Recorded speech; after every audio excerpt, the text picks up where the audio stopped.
Votre édition régionale, comme promis en ce jeudi 6 septembre. Soyez les bienvenus. L'actualité du côté de Grande-Synthe, tout d'abord avec le camp de migrants qui a été évacué ce matin, une évacuation ordonnée par le tribunal de grande instance de Dunkerque, saisi par la CUD, la communauté urbaine de Dunkerque, propriétaire du terrain. Ce sont donc 600 migrants qui ont été évacués, principalement des Kurdes. Ils ont été transférés dans les CAO, les centres d'accueil et d'orientation. Au total, une vingtaine de bus ont été dépêchés sur place. Éric Etienne, le sous-préfet de Dunkerque, était à Grande-Synthe, au micro de Louis Caillé. Sur les 500, on va dire qu'il y avait à peu près un tiers de familles qui sont orientées dans 3 bus, ça fait 150 personnes, qui sont derrière nous et qui sont en train de partir. 2 sont déjà partis et le 3e est en train de se remplir. Ils seront orientés essentiellement dans les Hauts-de-France, en centre d'examen des situations ou en CAO. D'abord, on regardera leur situation au regard du droit et du code des étrangers. S'ils ne demandent pas l'asile et qu'ils sont en situation irrégulière et qu'ils font l'objet d'une obligation de quitter le territoire français, ils seront placés en centre de rétention. Politique avec le Parti socialiste qui fait sa rentrée samedi. Les adhérents vont se réunir au Sportica à Gravelines pour l'université de rentrée du parti qui va réunir la Fédération du Nord et celle du Pas-de-Calais, les deux plus importantes fédérations socialistes de France. Le but de cette journée, définir l'avenir du parti en vue notamment des élections européennes et tenter de peser dans l'opposition face à la République en marche. Martine Filleul, première secrétaire fédérale du Parti socialiste dans le Nord, était sur notre plateau ce matin. Nous sommes, je vous le disais, le Nord et le Pas-de-Calais, les deux plus grosses fédérations de France. Nous avons dans le Nord 2500 adhérents à jour de cotisation.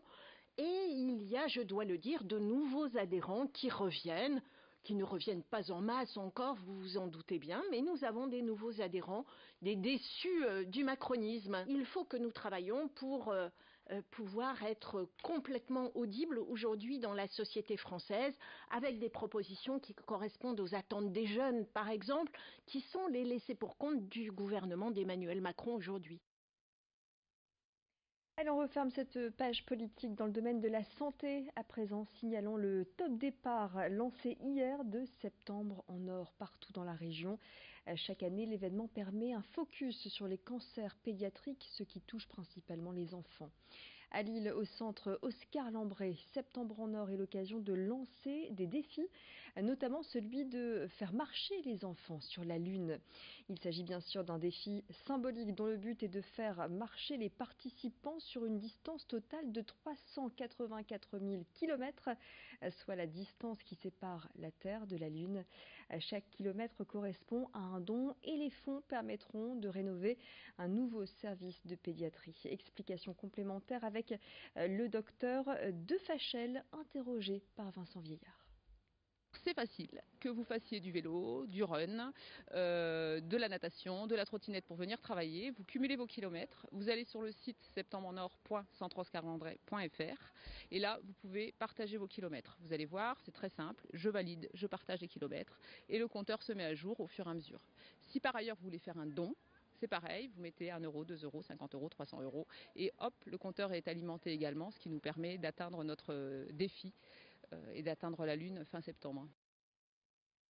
Et vous trouverez plus d'informations sur ce défi et les autres sur septembre-en-nord.oscarlambret.fr, effectivement. Du cinéma à présent, ils sont les auteurs du programme Groland que l'on ne présente plus.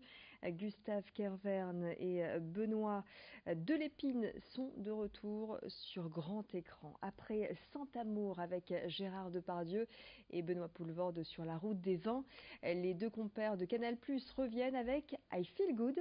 Cette comédie réunit Yolande Moreau et Jean Dujardin. Yolande Moreau campe le rôle d'une responsable d'un centre Emmaüs qui voit débarquer son frère, Jean Dujardin, un frère dont l'ambition est de monter une start-up avec cette idée, la chirurgie plastique pour que tout le monde soit parfait. Autrement dit, ce sont donc deux mondes totalement opposés qui vont se confronter. Une nouvelle critique de la société qui n'étonnera pas les fans des deux auteurs. Gustave Kervern et Benoît Delépine étaient à Lille hier soir pour présenter leur film. Ils se sont notamment rendus au cinéma l'UGC rue de Béthune et Vincent Vieillard les a rencontrés à l'occasion de cette projection en avant-première. On voulait faire un film optimiste, donc effectivement c'est ce personnage qui est omnubilé par le fait de réussir, de rendre les gens beaux, de gagner de l'argent, va essayer de faire son beurre chez Emmaüs. Donc c'est toujours dans les comédies très réussies, c'est l'antagonisme entre deux personnages. Donc Yolande Moreau qui joue la chef de cet Emmaüs, et l'un qui arrive avec des idées hyper individualistes dans une société qui se veut collectiviste. Donc voilà, c'est l'antagonisme entre ces deux personnages. Et puis à la fin, c'est Emmaüs qui gagne, c'est l'abbé Pierre qui gagne. On voulait, voilà, l'abbé Pierre, super abbé, a gagné. C'est notre super-héros, c'est notre film de super-héros. Voilà, c'est un film de super-héros. En fait, on en parle peu pour l'instant, personne ne m'a dit, mais c'est un film de super-héros. Super abbé a gagné. Un super-héros, mais comique, voilà. I Feel Good sortira le 26 septembre. En attendant, voici un court extrait. L'argent, c'est aussi c'est la liberté. Moi, si j'en aurais, j'en donnerais aux autres, à toi, à tout le monde, Oui, évidemment. Ouais, voilà, oui. C'est bien ça le problème, oui. Ça, c'est bien pour ça que nous, les winners, on se garde tout le gâteau. Parce que les losers, ils passeraient leur temps à s'offrir les miettes. Mais à la fin, il n'y aurait plus de gâteau. Et comme vous êtes 7 milliards...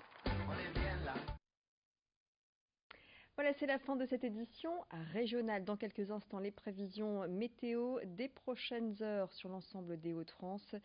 Et puis d'autres reportages préparés par l'ensemble de la rédaction dans votre prochaine édition. Un flash tous les quarts d'heure. Restez avec nous.